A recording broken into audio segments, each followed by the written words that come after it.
Friends, हम विद्युत धारा चैप्टर पढ़ रहे हैं, इलेक्ट्रिक करंट चैप्टर पढ़ रहे हैं। कल के वीडियो में हमने अनुगमन वेग, धारा घनत्व और धारा के बारे में पढ़ा था। आज की इस वीडियो में हमें विद्युत प्रतिरोध और चालकत्व के बारे में पढ़ना है, साथ ही साथ ओम के नियम को भी हमें पढ़ना है। तो आज हमारा टॉपिक है विद्युत प्रतिरोध। जैसे कि हम किसी चालक पे विभवांतर लगाते हैं या किसी चालक के सिरों के बीच विभवांतर लगाते हैं, तो उस चालक में से होकर एक विद्युत धारा प्रवाहित होने लगती है, विद्युत धारा बहने लगती है। जब चालक के सिरों पे विभवांतर को बढ़ाया जाता है तो चालक में बहने वाली विद्युत धारा का मान भी बढ़ जाता है। इस तरह से किसी चालक के सिरों पर लगाए गए विभवांतर तथा चालक में बहने वाली धारा के अनुपात को ही चालक का प्रतिरोध कहते हैं। या फिर प्रतिरोध वह बाह्य कारक है जो किसी चालक में बहने वाली धारा के मार्ग में रुकावट डालता है। इसे हम कैपिटल आर से रिप्रेजेंट करते हैं और इसका मात्रक जो होता है एसआई मात्रक वो ओम होता है। अतः इसे हम लिख सकते हैं प्रतिरोध वह बाह्य कारक है या प्रतिरोध जो होता है वो इंटरनल भी होता है, एक्सटर्नल भी होता है। तो इसलिए हम लिख सकते हैं प्रतिरोध वह कारक है जो चालक में प्रवाहित होने वाली विद्युत धारा के मार्ग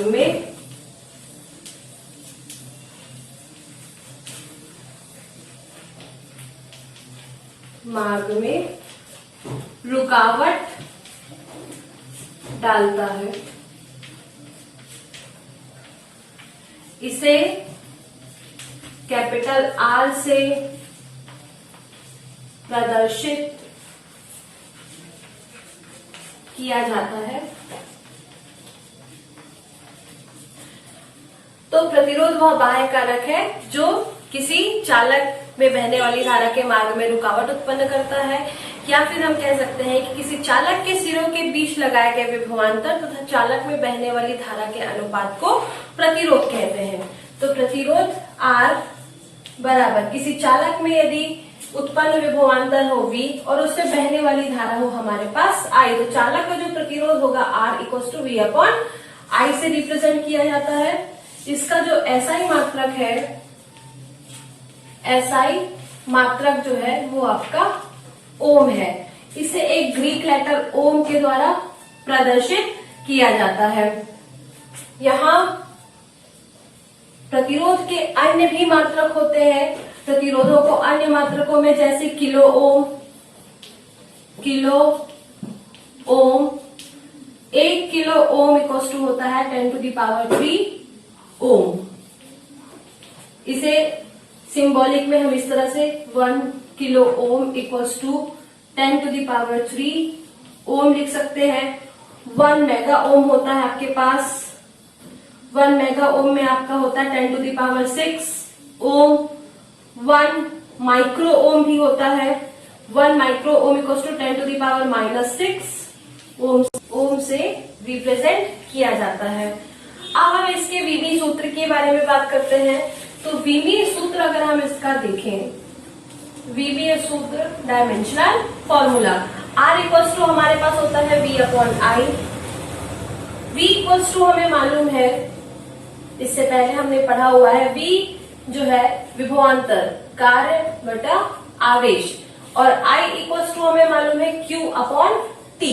वैल्यूज यहाँ पे रख देते हैं तो R इक्वल्स टू हमें मिलेगा, V की वैल्यू हो गई W अपॉन Q और I की वैल्यू हो गई हमारे पास Q अपॉन T।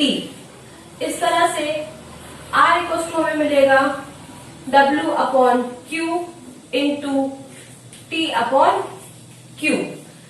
W जो है किया गया कार्य है, कार्य का जो विमी सूत्र होता है इससे पहले हमने देखा था M L2T माइनस 2। समय के लिए हम लेते हैं T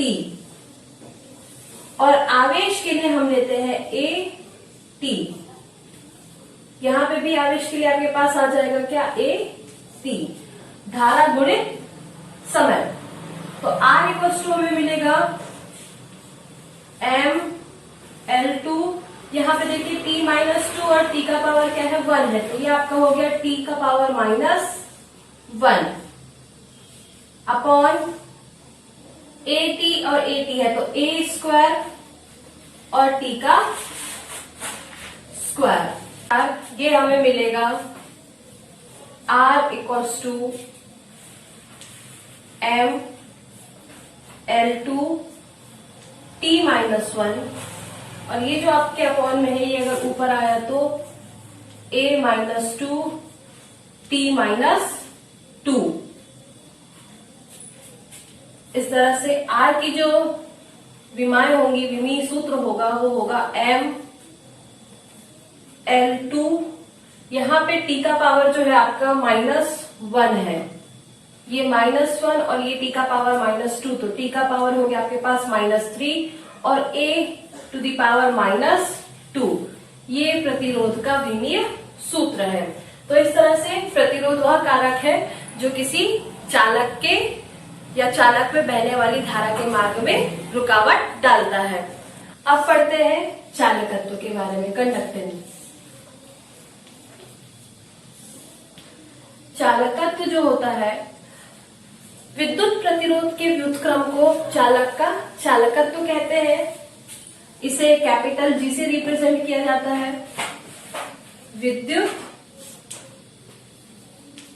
प्रतिरोध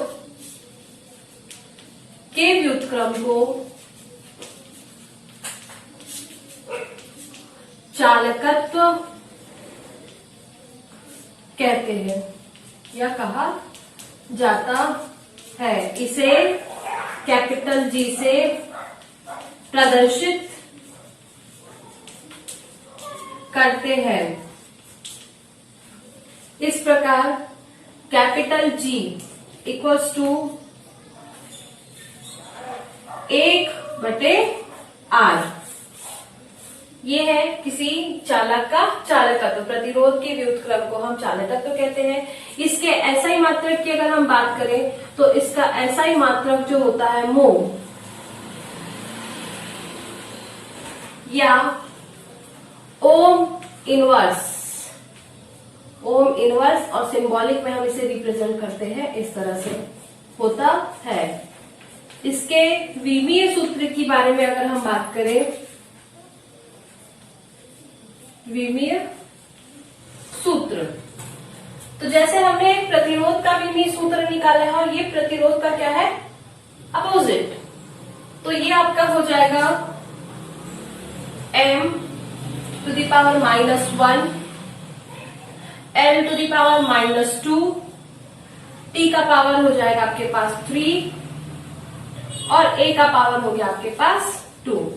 इस तरह से ये किसी चालक के चालकत्व का विमीय सूत्र है तथा एसआई मात्रक जो होता है वो ओम इनवर्स होता है। अब हमारा अगला टॉपिक है ओम का नियम, ओम्स लॉ। सन 1826 में जर्मन वैज्ञानिक जॉर्ज साइमन ओम, सर जॉर्ज साइमन ओम ने एक नियम प्रतिपादित किया जिसे ओम के नियम के नाम से जाना जाता है। इस नियम के अनुसार यदि किसी चालक की भौतिक अवस्थाओं में परिवर्तन ना किया जाए, भौतिक अवस्था अर्थात ताप, घनत्व इत्यादि, यदि किसी चालक की भौतिक अवस्था में परिवर्तन ना किया जाए तो चालक के सिरों पर लगाया गया विभवांतर चालक में बहने वाली धारा के समानुपाती होता है। इस नियम को ओम का नियम कहते हैं। तो इस नियमानुसार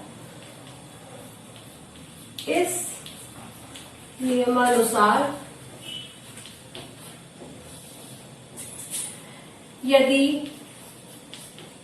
किसी चालक के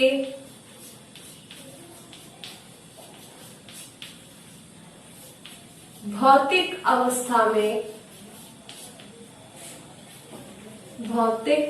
अवस्था जैसे घनत्व हो गया, ताप हो गया, आदि अवस्था में परिवर्तन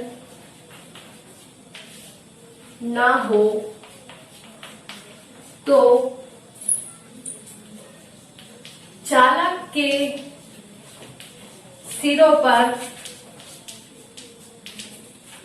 लगाया गया विभवांतर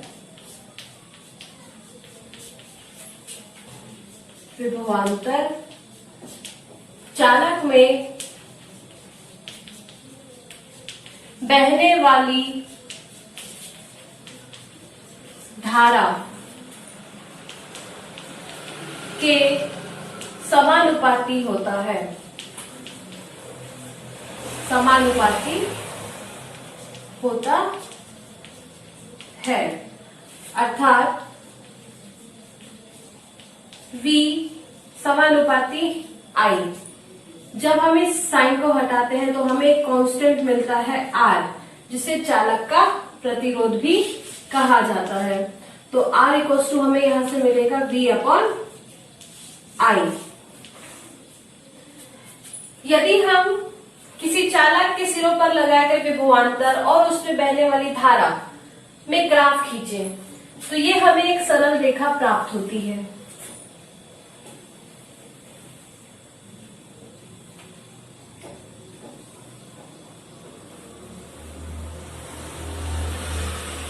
इस तरह से ये हमने ले लिया विभवांतर V और इस डायरेक्शन में हम ले लेते हैं धारा I। जब हम किसी चालक की भौतिक अवस्था में परिवर्तन नहीं करते तो उसका जो प्रतिरोध रहता है वो नियत रहता है। एक सरल रेखा होती है जो कि नियत होती है, अर्थात चालक के विभवांतर को हम कितना भी बढ़ा ले उसका जो प्रतिरोध रहता है वो नियत रहता है। अर्थात जब किसी चालक की भौतिक अवस्था में कोई परिवर्तन नहीं किया जाता है तो उसका प्रतिरोध जो होता है वो नियत रहता है, चाहे चालक के सिरों के बीच कितना ही विभवांतर क्यों ना लगाया जाए। लेकिन ओम का जो नियम है केवल धात्विक चालकों के लिए ही लागू होता है। ओम का नियम केवल धात्वीय चालकों के लिए लागू होता है, ओनली फॉर मेटेलिक कंडक्टर। चलिए अब हम ओम के नियम की व्युत्पत्ति देखते हैं। ये क्वेश्चन हमेशा पूछा जाता है। ओम के नियम की व्युत्पत्ति। मान लेते हैं हमारे पास एक बेलनाकार चालक है। माना एक बेलनाकार चालक, जैसे हमारा जो यूज करते हैं तार, इलेक्ट्रिक वायर, ये सारे क्या होते हैं बेलनाकार चालक में आते हैं। तो मान लेते हैं हमारे पास एक बेलनाकार चालक है जिसकी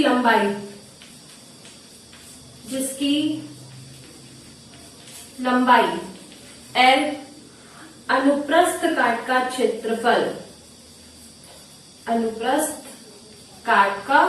क्षेत्रफल, area of cross section A ले लेते हैं। मुक्त इलेक्ट्रॉनों की संख्या, एकांक आयतन में मुक्त इलेक्ट्रॉनों की संख्या,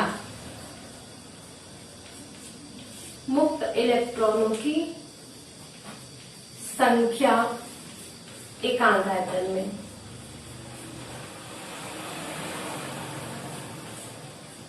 एन चालक के सिरों पर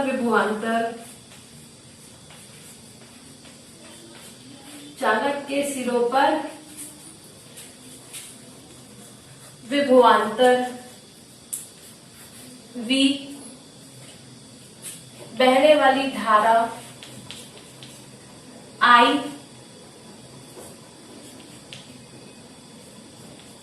तथा मुक्त इलेक्ट्रॉनों का अनुगमन वेग,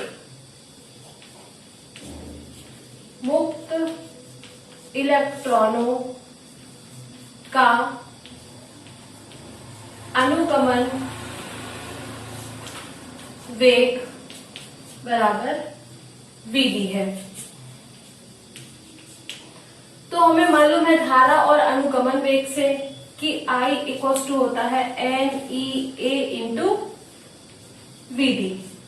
इक्वेशन ले लेते हैं इसे फर्स्ट। यहां से हम अगर Vd की वैल्यू निकालें तो Vd को अगर हम छोड़ दें तो NEA जो है इसके अपॉन में आ जाएगा। तो Vd इक्वल टू हमें मिलेगा I अपॉन NEA। इक्वेशन ले लेते हैं इसे सेकेंड। चूंकि चालक की लंबाई L तथा चालक के सिरों पर विभवांतर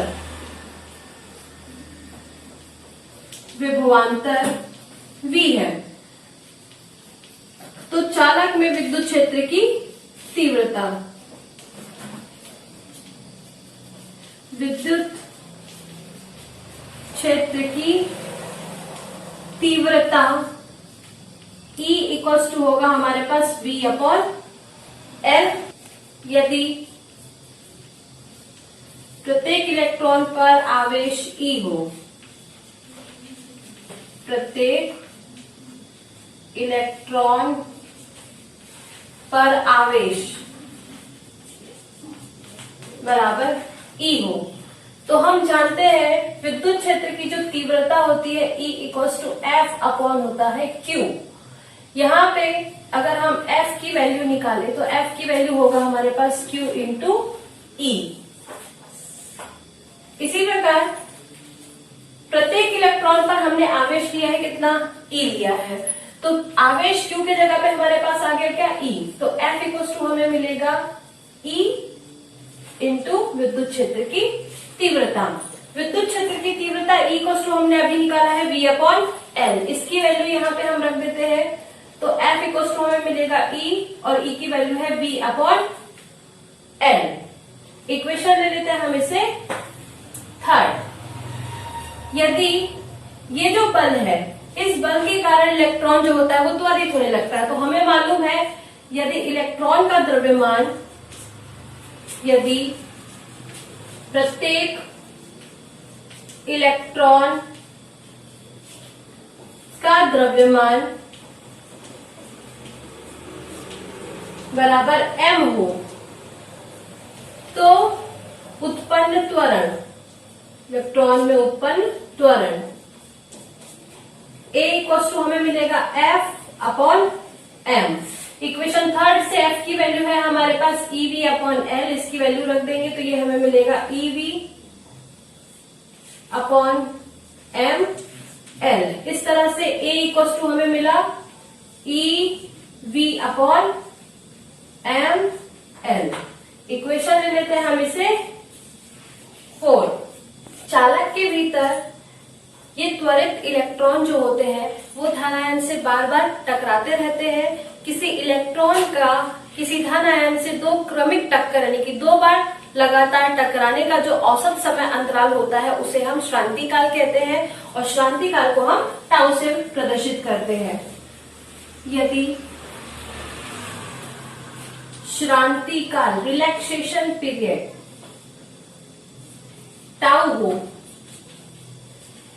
ये जो त्वरण है ये इलेक्ट्रॉन चालक के भीतर इस त्वरण से लगातार धन आयनों से क्या करते हैं, वो टकराते रहते हैं, और इलेक्ट्रॉन का दो क्रमिक टक्करों के बीच औसत समय अंतराल ही क्या कहलाता है, श्रांति काल कहलाता है।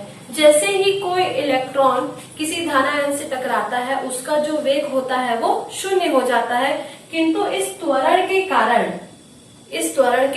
कारण ये इलेक्ट्रॉन फिर से किसी धन आयन से टकराता है, और इस त्वरण के कारण ही उस इलेक्ट्रॉन का वेग जो होता है वो पुनः शून्य से बढ़कर v हो जाता है। इस तरह से यह क्रिया चालक के अंदर बार बार जो है वो चलती रहती है।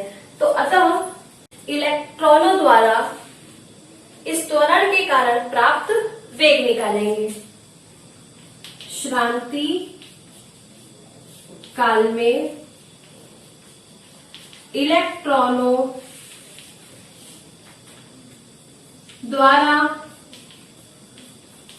प्राप्त वेग। ये आपका गति का प्रथम समीकरण होता है v equals to u plus a t से, लेकिन हमने शांति काल टाइम पीरियड को हमने टाउ से रिप्रेजेंट किया है, तो ये आपका आ गया टाउ।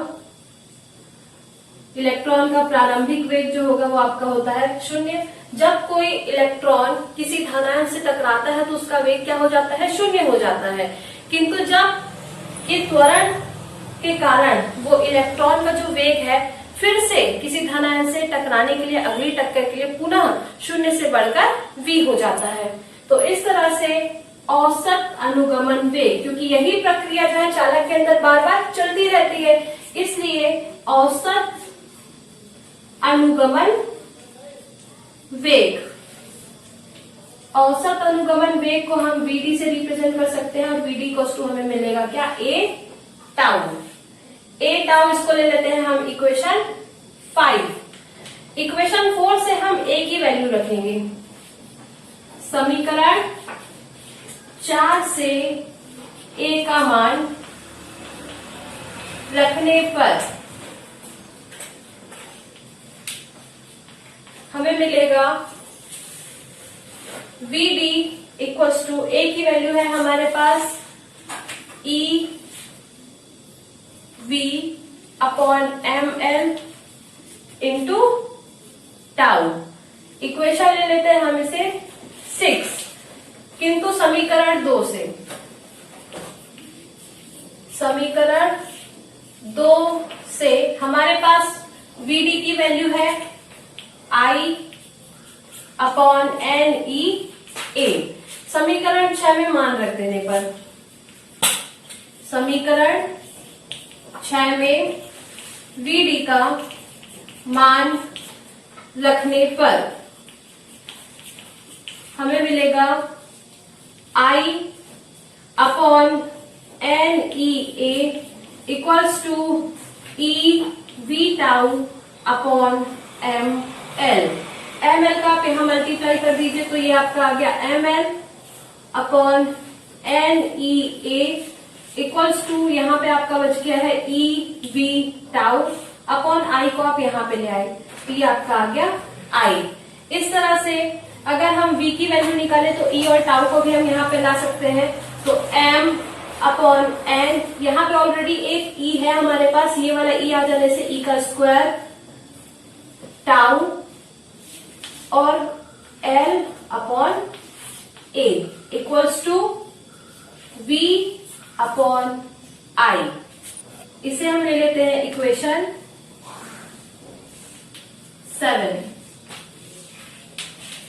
ये जो इक्वेशन 7 है, इक्वेशन 7 में हमारे पास है m l upon N E square tau और a। ये जो पूरा टर्म आया है, ये पूरा पद जो आया हुआ है, यदि चालक का ताप समान हो, चालक का ताप समान होने पर m upon N E square tau L upon A का मान नियत होता है, कांस्टेंट होता है, जिसे हम एक नियतांक r के द्वारा प्रदर्शित कर सकते हैं, जिसे नियतांक r द्वारा प्रदर्शित किया जा सकता है। R को चालक का विद्युत प्रतिरोध कहते हैं, विद्युत प्रतिरोध कहते हैं। इस प्रकार इस पूरी वैल्यू को हम क्या ले लेते हैं, R। तो R इक्वल्स टू हमें मिलेगा V अपॉन I, जहां R equals to M upon N E square tau L upon A.